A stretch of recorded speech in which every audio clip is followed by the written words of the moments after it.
Salut! Aujourd'hui, on va parler d'un manga écrit et dessiné en 2013 par Kentaro Miura, véritable génie connu pour l'inclassable Berserk, œuvre magistrale, cultissime que tout fan de manga se doit de lire. Malheureusement, une énorme ombre au tableau est apparue dans la vie des fans de l'auteur en 2021. En effet, Maître Miura s'est éteint, emportant avec lui les espoirs d'une fin pour les aventures de Guts. Malgré tout ça, je tiens à vous parler de son travail, non pas par Berserk, mais par un petit one-shot très méconnu et très mal reçu par la critique. Aujourd'hui, on parle de Gigantomachia. Le livre s'ouvre sur une brève introduction nous expliquant que des géants se sont éveillés dans un futur extrêmement lointain. Puis, sans transition, il nous présente nos deux protagonistes, Promé, une entité magique ressemblant à une jeune fille, et Delos, un grand baraquet aussi couillon que musclé. Les deux inséparables nous sont introduits perdus dans un gigantesque désert. Après quelques péripéties, ils se retrouvent capturés par une tribu d'hommes insectes afin d'être sacrifiés. Delos devra alors prouver sa valeur en affrontant le champion des scarabées mutants. Bon, vous l'aurez deviné, c'est assez compliqué de résumer ce manga. L'histoire démarre au milieu de nulle part, dans un lieu totalement inconnu, avec des persos à peine présentés et des enjeux quasi inexpliqués. Et en à peine un tome, vous pensez bien que l'auteur ne s'embête pas avec des détails.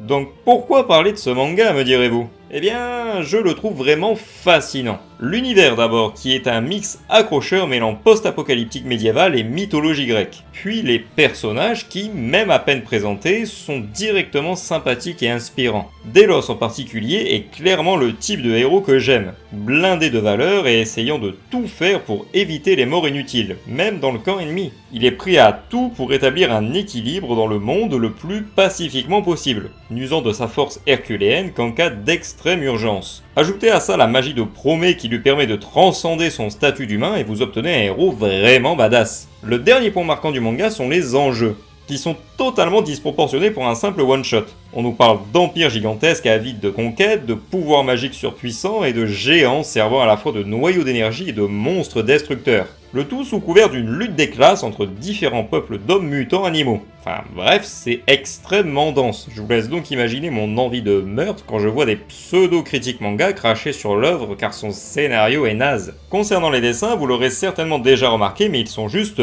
oufissimes. C'est simple, tout est parfait. Miura est considéré comme l'un des meilleurs dessinateurs de manga et c'est ici clairement justifié. Même en tant qu'artbook, le livre ferait clairement le café. Pour conclure, ce manga est magnifique. Il représente pour moi toute l'ampleur de la mort de son auteur. La disparition de Miura n'est pas seulement tragique pour Berserk, qui d'ailleurs pour moi n'a pas besoin de fin pour être l'une des œuvres les plus cultes, tous médias confondus. Non, le décès du maître m'attriste profondément car toute sa vie d'auteur à succès n'aura été représentée que par un seul manga. Gigantomachia est l'exception.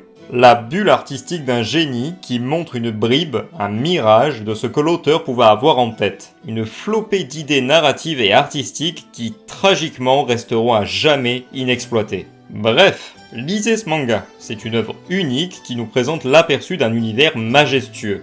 Que vous soyez fan de l'auteur ou non, ou juste adepte de beaux dessins, foncez. Vous y découvrirez une proposition incroyable de potentiel qui, sans l'ombre de son aîné, aurait pu devenir une véritable référence du genre. Sur ce, je vous laisse avec la classique édition du livre, et je vous dis à la prochaine pour une nouvelle vidéo. Ciao!